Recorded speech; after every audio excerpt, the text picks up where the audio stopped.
Yan o. Kalab team ko yan o. Si Gio Ong. Oh, hi! Kahit mamulbo pa ako, maganda pa rin ang mukha ng asawa niya. Diba? Oh, diba? Maganda talaga asawa niya. Promise. Pero, ako, ang pinakamaganda sa sarili ko. Makita nga?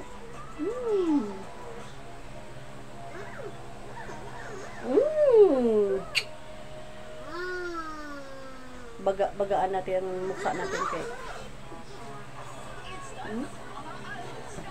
Pakipag-labtin pa naman tayo sa vlogger. Vlogger din naman ako. Vlogger ako ni Sir Bebe. Vlogger ako sa gobyerno. Ayan sila. Wow! Idol ko sila. Kasi alam niyo kung bakit gusto ko silang panoorin. Hindi kasi violent yung pinapalabas nila. Diba? Nakangiti kasi sila palagi. Kaya idol ko sila. Isa sa kanila, love team ko. May asawa. Mabuti nakipag-love team tayo sa may asawa. Kasi alam kung bakit. May limitasyon tayo diyan na dapat natin sundin. Okay? Love team lang naman. Pwede yakapin. Kaso lang wala naman. Sige, ingat ka. Siyempre, malayo naman siya. Pag nakita natin, baka pwedeng mangyari yun. Kung mapansin tayo. Diba? Basta idol ko siya. Walang makakapigil sa atin. Idol ko talaga siya.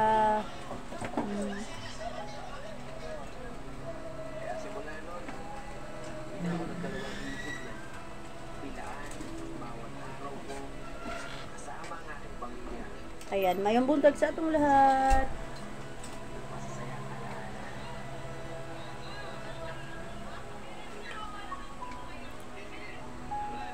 Di naman bago mukha ko.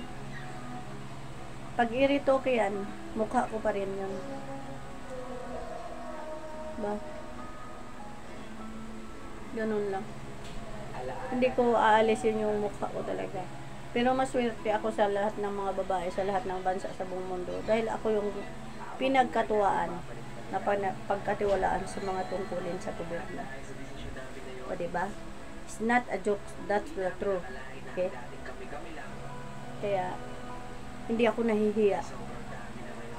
At hindi rin ako natatakot. Kasi kapag natatakot ako, tatawagin man nila akong duwag. Kaya yan. Itayo ko ang bandera sa mga kababaihan. Itayo natin ang ating sarili bilang maganda, bilang tayo, kahit ano at sino pa tayo, ano pa itsura natin na binigay ni God, itayo natin yan.